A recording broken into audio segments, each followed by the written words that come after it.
ஸ்வீட்ஸ்னால் எல்லாருக்குமே ரொம்பவே பிடிக்கும். அதுவும் பேக்கரி ஸ்டைலில் நம்ம வீட்டிலையே செஞ்சு நம்ம கையால் எல்லாருக்கும் கொடுத்தா எவ்வளோ ஹாப்பியாக இருக்கும். இன்றைக்கி நம்ம பேக்கரி ஸ்டைலில் நெய் மைசூர் பாக்கு வீட்டிலையே எவ்வளோ சிம்பிளாக செய்யலாம் அப்படின்னு பார்க்கலாமா? அடுப்பில் ஒரு பாத்திரத்தை வச்சுட்டு அதில் 1.5 கப் அளவுக்கு நம்ம சுகரை ஆட் பண்ணிக்கலாம். சுகர் ஆட் பண்ண அடுத்த நிமிஷமே நம்ம தண்ணி ஊற்றலை அப்படின்னா சுகர் வந்துட்டு கொஞ்சம் கொஞ்சமாக கட்டிப்பட ஆரம்பிச்சிடும். 1.5 கப்புக்கு 1/2 கப் அளவு நம்ம அதில் தண்ணி சேர்த்துக்கலாம். நம்ம மாவு வந்துட்டு 1 கப் அளவு வந்து எடுக்க போகிறோம். அதுக்கு 1.5 அப்படிங்கிறது தான் வந்துட்டு கரெக்டான அளவு. நான் சொல்லக்கூடிய இதே அளவில் நீங்கள் மைசூர் பாக்கு செஞ்சீங்க அப்படின்னா இனிப்புமே கரெக்டாக இருக்கும். ஸோ இது வந்துட்டு நம்மளுக்கு வந்துட்டு ரெடி ஆகிட்டு இருக்கட்டும். இது ரெடி ஆகிறதுக்கு எப்படி ஒரு 5 மினிட்ஸ் ஆகும். இந்த ஸ்டேஜில் நம்ம வந்துட்டு கடலை மாவை வந்து கொஞ்சம் கரைச்சி வச்சுக்கலாம். நம்ம இது மேலேயே கடலை மாவை வந்து தூவி நம்ம கிண்டி இறக்கிக்கலாம். ஆனால் அப்படி செய்கிறப்போ சம்டைம்ஸ் சிலருக்கு அது கட்டிப்பட்டுரும். அதுக்காக நம்ம வந்துட்டு கடலை மாவை முன்னாடியே கரைச்சி எடுத்து வச்சுக்கலாம். நான் எண்ணெயும் நெய்யும் ஒரு கப்பில் அளந்து எடுத்து வச்சுருக்கிறேன். அதில் ஒரு 1/4 பகுதியை மட்டும் நம்ம இந்த மாவில் சேர்த்து நல்லா கலக்கிக்கலாம். நான் எந்த கப்பில் சுகர் எடுத்தனோ அதே கப்பில் 1/2 கப் அளவுக்கு நெய், 1/2 கப் அளவுக்கு ரீஃபைண்ட் ஆயில், இது ரெண்டையும் ஒன்றா கலந்து வச்சுருக்கேன். அதே கப்பில் தான் 1 கப் அளவுக்கு நான் மாவுமே எடுத்திருக்கேன். இதில் நம்ம செஞ்சோம் அப்படின்னா மேக்ஸிமம் 30 பீசஸ் நம்மளுக்கு வந்துட்டு மைசூர் பாக்கு வந்துட்டு கிடைக்கும். இதை ரொம்பவும் தண்ணியாக கரைக்கணும் அப்படிங்கிற அவசியம் கிடையாது. ஒரு குறிப்பிட்ட அளவு நம்ம கரைச்சி எடுத்துக்கிட்டால் மட்டும் போதும்.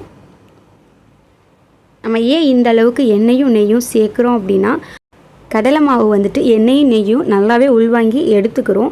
அது எடுத்துக்க அது கொஞ்சம் கொஞ்சமாக அடிப்பிடிக்க ஆரம்பிச்சிடும். நம்ம இந்த அளவுக்கு நம்ம நெய்யும் எண்ணெயும் கலந்து எடுத்து நம்ம சேர்த்தோம் அப்படின்னா நல்லா சாஃப்டான ஒரு மைசூர் பாக்கு நம்மளுக்கு கிடைக்கும். இப்போது சக்கரை தண்ணியும் நம்மளுக்கு வந்து ரெடி ஆகிடுச்சு. அதுக்கு கண்டிப்பாக பாகுபதம் முக்கியம். 1 கம்பி அளவு பாகுபதம் இருந்தால் போதும். பாகுபதம் பார்க்கும்போது சுட்டுடும் அப்படின்னு நினைக்கிறவங்க நீங்கள் வந்துட்டு அது நுரைச்சி வர்றப்பவே அதை வந்து ஸ்டாப் பண்ணிக்கலாம்.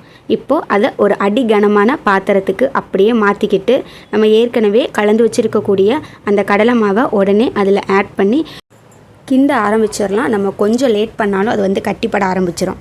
இதில் முக்கியமான விஷயம், நம்ம அடி கனமான பாத்திரம் வந்து எடுத்துக்கணும். ரொம்பவே லேசான பாத்திரம் எடுத்தோம் அப்படின்னா அதில் வந்து அடியில் வந்து பிடிக்க ஆரம்பிச்சிடும். கைவிடாமல் அதை நம்ம நல்லாவே கிண்டிக்கிட்டே இருக்கலாம். கொஞ்சம் விட்டாலுமே அது அப்படியே அடிப்பிடிச்சிக்கிட்டே வர ஆரம்பிச்சிடும். பாருங்கள் எந்த அளவுக்கு கட்டிப்படாமல் மாவு வந்துட்டு நல்லாவே திரண்டு வந்துட்டுருக்கு அப்படின்னு. இது வெந்துக்கிட்டு வர இந்த ஸ்டேஜில் நம்ம இதில் கொஞ்சம் கொஞ்சமாக நம்ம கலந்து வச்சுருக்கக்கூடிய நெய் எண்ணெய் இருக்கு இல்லையா, அதை நம்ம ஆட் பண்ணிக்கிட்டே வர ஆரம்பிச்சிடலாம். பாருங்கள் மாவு வந்துட்டு வந்துட்டுருக்குது. எவ்வளோ தூரம் நல்லா பபிள்ஸ் எல்லாம் வருது அப்படின்னு. நம்ம இப்போ இருந்தே கொஞ்சம் கொஞ்சமாக அதை கலக்க ஆரம்பித்தாதான் அது வந்து அடியில் பிடிக்காமல் இருக்கும்.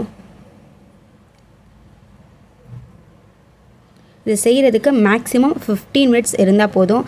ஆனால் செஞ்ச உடனேயே சட்டுன்னு காலியாயிரும். நாங்கள் அந்த பாத்திரத்தில் தான் கொஞ்சம் மிஸ்டேக் பண்ணிட்டோம். அதனால் லைட்டாக எங்களுக்கு அடிப்பிடிச்சது. பட் டேஸ்ட் அல்டிமேட்டாக இருந்தது. நான் சொல்லக்கூடிய இதே அளவில் நீங்கள் செஞ்சு பார்த்தீங்க அப்படின்னா உங்களுக்கு டேஸ்டியான ஒரு மைசூர் பாக் ரெடி. 100% நான் உங்களுக்கு கேரண்டி தருவேன். பாருங்கள் எந்த அளவுக்கு நம்ம நெய்யையும் எண்ணெயும் அதில் ஆட் பண்ணிகிட்ருக்கோம் அப்படின்னு. மஸ்ட்டாக இதே அளவு தான் நம்ம எண்ணெயும் நெய்யுமே சேர்க்கணும்.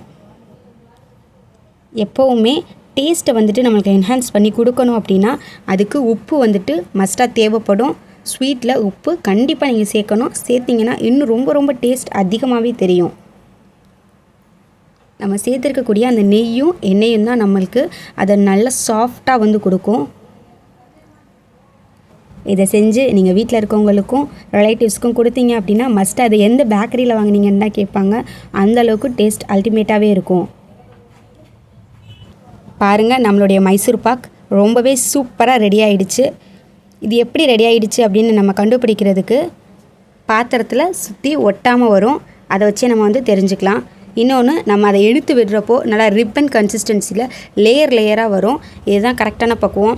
இந்த ஸ்டேஜில் நம்ம உடனே அடுப்பை ஆஃப் பண்ணிட்டு ஒரு 2 மினிட்ஸ் கைவிடாமல் அதை நல்லா நம்ம கிளறிட்டே இருக்கலாம். கிளறி எடுத்ததுக்கப்புறமா நெய் அப்ளை பண்ண ஒரு பிளேட்டில் அப்படியே நம்ம அதை ட்ரான்ஸ்ஃபர் பண்ணிக்கலாம். நம்ம ஏன் கிளறிட்டே இருந்தோம் அப்படிங்கிறது நம்ம ட்ரான்ஸ்ஃபர் பண்ணுறப்ப தான் தெரியும். ஏன்னா நம்ம ட்ரான்ஸ்ஃபர் பண்ணுறப்ப கொஞ்சம் விட்டாலுமே அது வந்துட்டு பாத்திரத்துலேயே வந்து ஒட்டிக்கிட்டு கட்டியாக ஆரம்பிச்சிடும். ஒரு 3 ஹார்ஸ் இதை அப்படியே நம்ம ரெஸ்ட்டில் விட்டுறலாம். 3 ஹார்ஸ்க்கு அப்புறமா ஒரு நைஃப் எடுத்து நம்ம அதை கட் பண்ணோம் அப்படின்னா பாருங்கள் எந்தளவுக்கு நைஃப் கூட சாஃப்டாக இறங்குது அப்படின்னு. நம்மளுக்கு எந்த ஷேப்பில் வேணுமோ அந்த ஷேப்பில் அதை கட் பண்ணி எடுத்துக்கலாம். இது ரொம்பவே டேஸ்ட்டாக இருக்கும். இந்த தீபாவளிக்கு இதை மஸ்ட்டாக உங்கள் வீட்டில் ட்ரை பண்ணி பாருங்கள்.